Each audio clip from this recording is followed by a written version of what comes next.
Olá, no terceiro dia de guerra, o total de mortos se aproxima de 1.600, pelo menos 900 israelenses e 687 palestinos. Israel continuou o bombardeio aéreo em resposta à invasão do movimento de resistência islâmica, o Hamas, no fim de semana.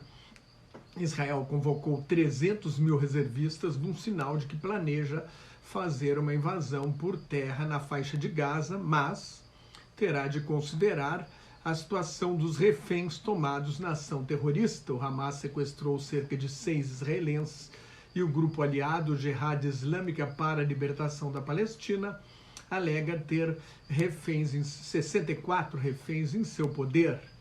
Eles podem ser usados numa troca de prisioneiros ou por escudos humanos. O Hamas já usa os palestinos como escudos humanos.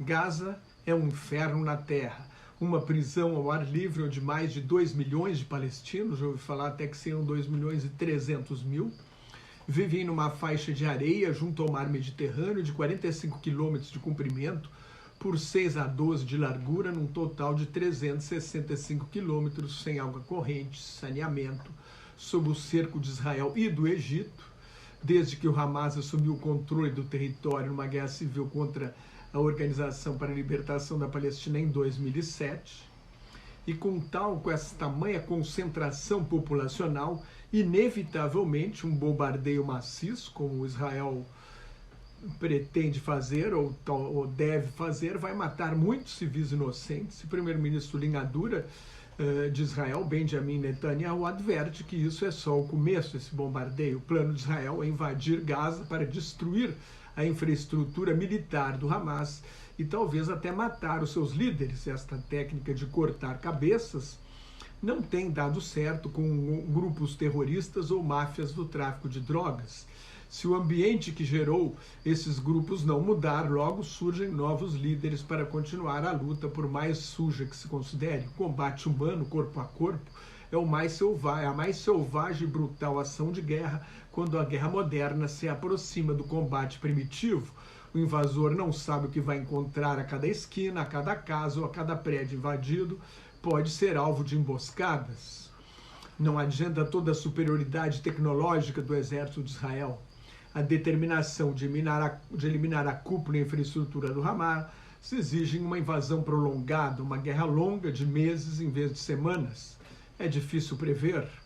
Na Guerra do Golfo de 1991, depois do fracasso no Vietnã, os Estados Unidos adotaram a doutrina Colin Powell, força máxima, menos armas nucleares para ter uma vitória rápida, porque quanto mais soldados mortos o país enterra, menos apoio político à guerra na frente interna.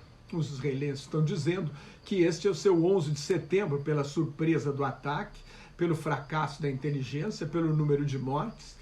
Tem razão, os terroristas levaram a guerra que enfrentam no dia a dia para dentro do território dos Estados Unidos e agora de Israel. O comandante militar das brigadas Al-Qassam, braço armado do Hamas, Mohammad Deif, justificou o ataque como reação ao cerco de Gaza há 16 anos, a ampliação das colônias e o aumento da violência na Cisjordânia ocupada, e também na esplanada das mesquitas em Jerusalém, que é o terceiro lugar mais sagrado do islamismo, e a ameaça de uma anexação total da Cisjordânia ocupada por Israel, que é o que prega o atual governo de extrema-direita. Há ainda a questão do reconhecimento de Israel por países árabes. Mas, afinal, o que quer o Hamas?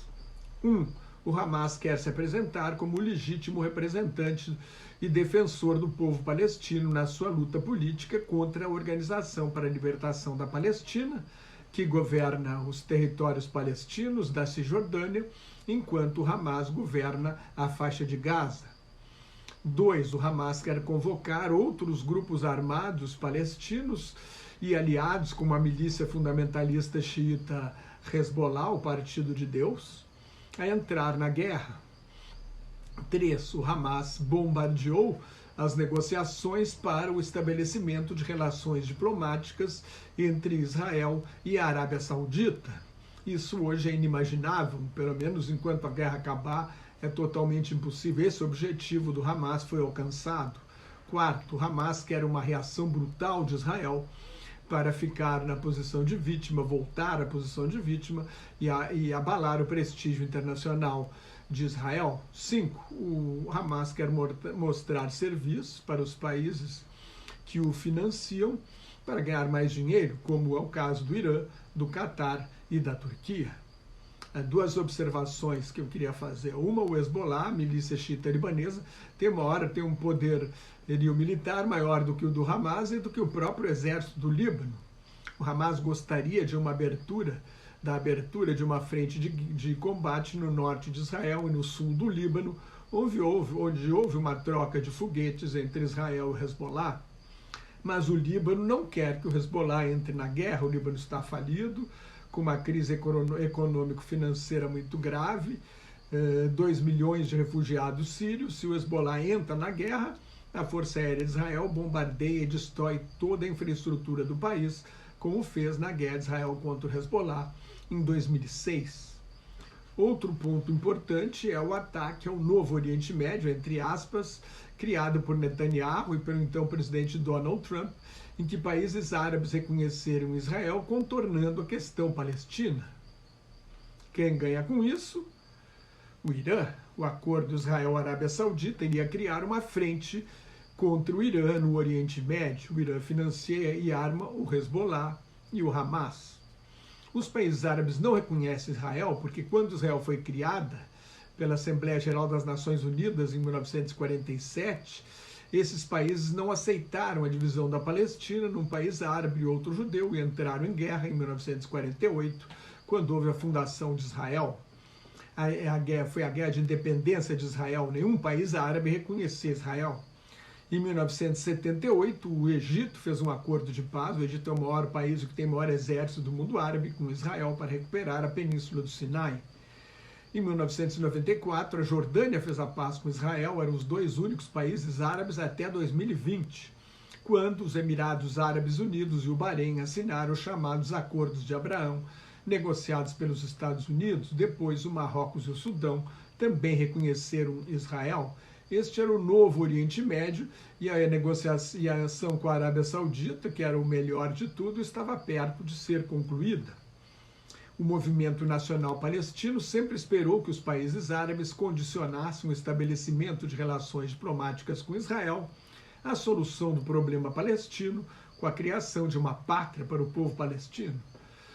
A Arábia Saudita e os Estados Unidos são a favor da solução com dois países convivendo lado a lado.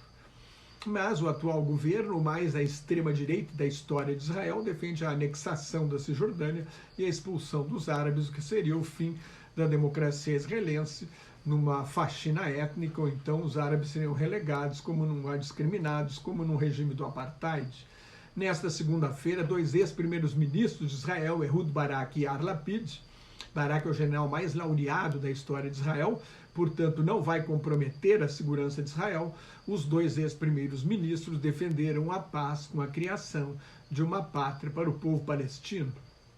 É o melhor que se pode esperar para o futuro desta guerra, porque a única alternativa à guerra é a paz. Sem um país palestino, será esta guerra eterna. No momento, a expectativa é de guerra, de uma operação punitiva de Israel, com muito sangue, suor e lágrimas. Se você gostou, assine meu canal no YouTube, leia o meu blog Globalização em Crise, me siga no Twitter, no Instagram e no Facebook, onde colaboro com o grupo Quarentena News. Vá lá, dê uma olhada e curta o Quarentena News. Muito obrigado e até mais.